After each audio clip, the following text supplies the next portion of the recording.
The ash can be dated almost to the year. The story cannot. About 7,700 years ago, a mountain in Oregon collapsed on itself, leaving the deep blue caldera we now call Crater Lake. And the Klamath people kept a story of a mountain that fell in fire. It matches the geology almost too well. But whether that story truly remembers the eruption is a harder question than it looks. Be clear about what kind of question this is, because it is easy to get wrong. The mountain is not a threat waiting to happen. As of this summer, the U.S. Geological Survey lists Crater Lake at normal background activity. What fell a very long time ago. So this is not a warning. It is a puzzle about memory. We will walk it in 3 layers. First the mountain, and what the rock says happened to it. Then the ash, and what was sealed underneath.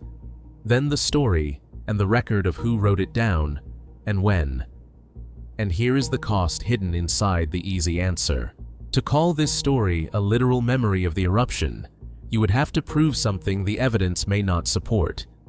Get it wrong, and you flatten 2 things at once: the science and the dignity of the story. Start with the mountain, because the mountain is the part we can be sure of. Before it fell, Mount Mazama stood in the Oregon Cascades, a peak that rose well above the rim you would stand on today. The Geological Survey reconstructs the end in 2 phases. First, a single towering column of ash and pumice rising out of the summit and spreading a gray blanket across the region for hundreds of miles.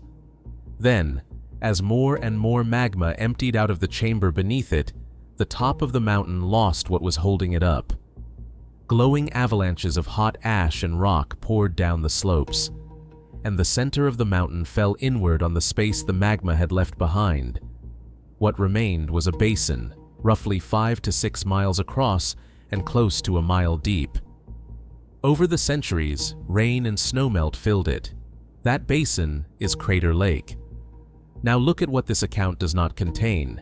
There is no hour of the day in it, no count of the dead, no figure standing on a ridge, watching. The rock can tell us the mountain came down, and how.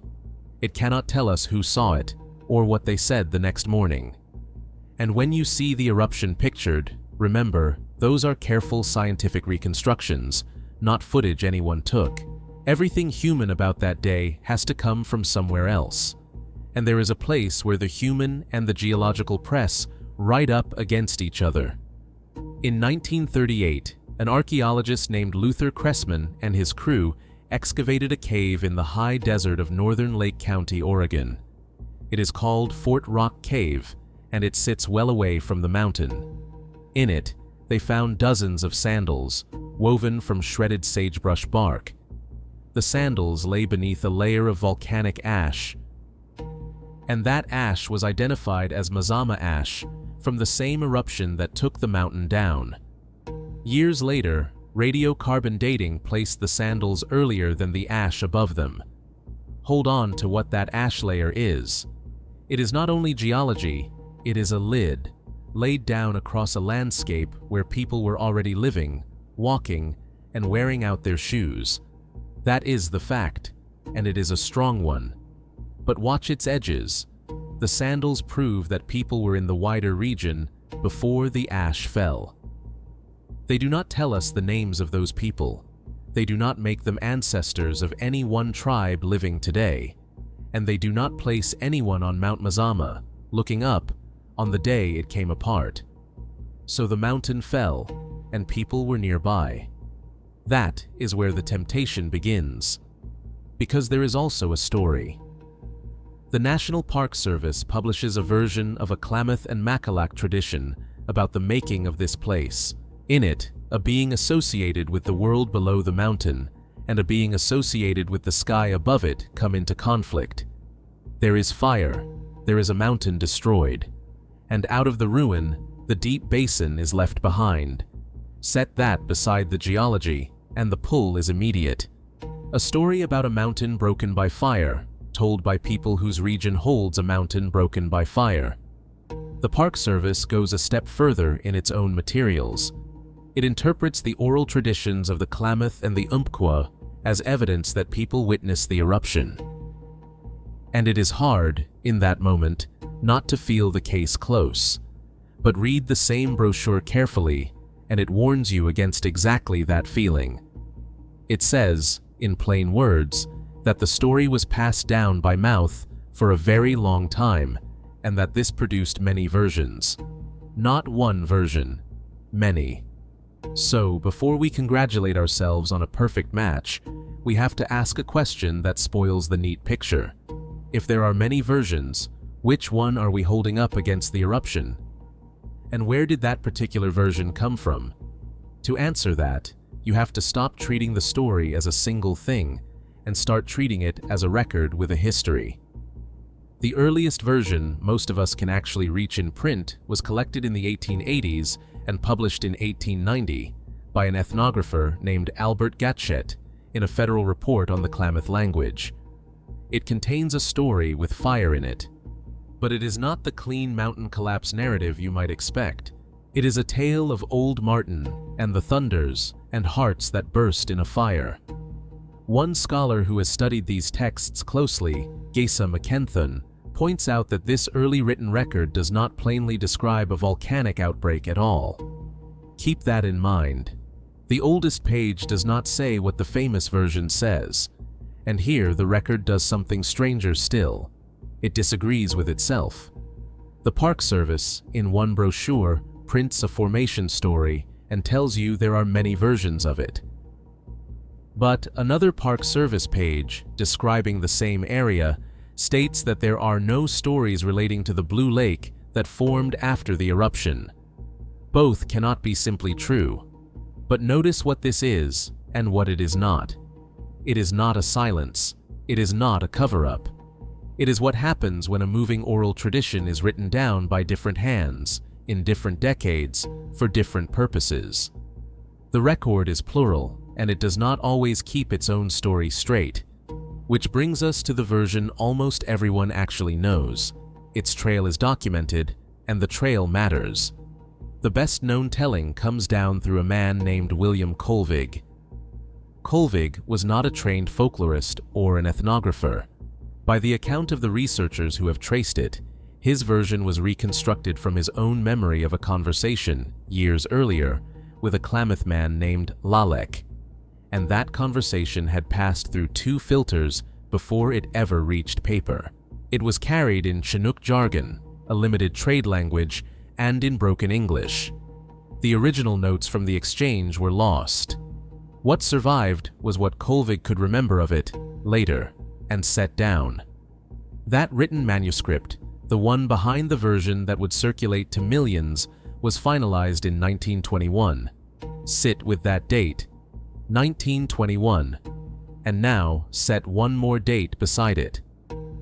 In 1896, a geological expedition led by a man named Diller had made the case for what really happened here.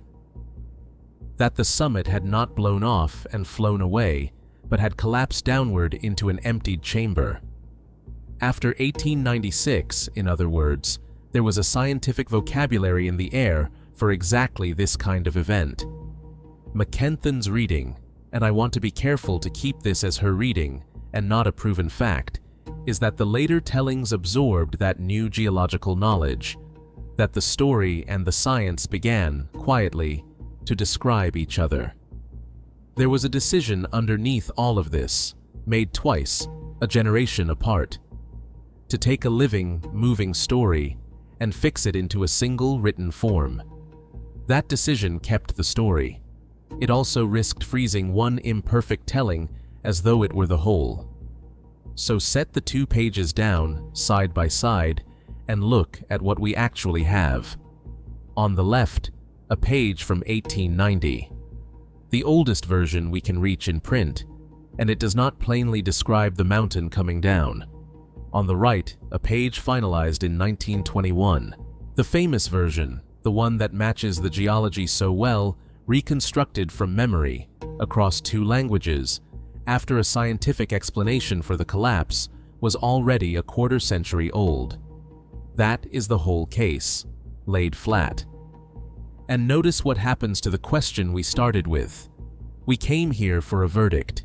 Did an unbroken memory carry an eyewitness account across 7,700 years, yes or no? Standing between these two pages, that question quietly comes apart in your hands. Because this is the thing the record will not let us do. We cannot cleanly separate what the story truly remembers from what it later learned to say. Nothing here is being debunked. No one is calling the tradition false. The mountain still fell. The people were still here before the ash. The story is still real and old and alive. What dissolves is only our certainty about which parts of it reach all the way back to that day and which parts arrived later. And here is what I did not expect when I started walking this. Losing that certainty does not leave you with less. Think again about what actually survives. Not a recording, not a transcript sealed in the year the mountain fell. What survives is a relationship, a real place, and a people who have kept telling it and re-understood it in every generation that stood at its rim.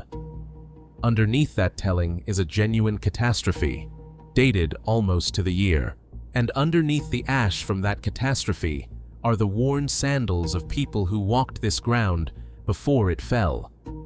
A confident answer would have to pick one version, call it the original, and throw the rest away.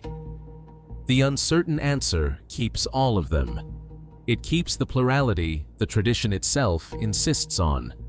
The not knowing, it turns out, holds the past more faithfully than certainty ever could. There is a reason this case does not sit comfortably, and it is not really about a mountain. Think about anything you have told more than once, a story you have carried for years. Every time you tell it, something joins it. A detail a relative added later, a photograph you saw afterward and folded into the scene as though you had witnessed it. Go back to the two pages for a moment, the one from 1890 and the one from 1921. That is the same thing happening, written down, a generation apart, in a language and a landscape not your own. An explanation that arrived long after the thing itself, quietly rearranging what the story seemed to remember. And at some point, you can no longer say, with your hand on your heart, which parts are the original and which crept in later. You trust it anyway. You have to. It is the only version you have. The sandals under the ash can be dated. The layer above them can be dated. The story that ran through those people can only be dated to a long time ago. And the closer you look at that story, the more it looks like every account you have ever kept. So we end where we began, with two things laid over each other. A layer of ash that a laboratory can date almost to the year, and a story that can only be dated to once, long ago. Between a page marked 1890 and a page marked 1921, both describing the same mountain, neither one reaching the voice underneath them, you can feel how thin the thread really is. And nearly everything we carry about where we came from hangs from exactly that thread. We cannot prove it back to the source. We love it anyway. The lake is still there. It is very quiet and very blue.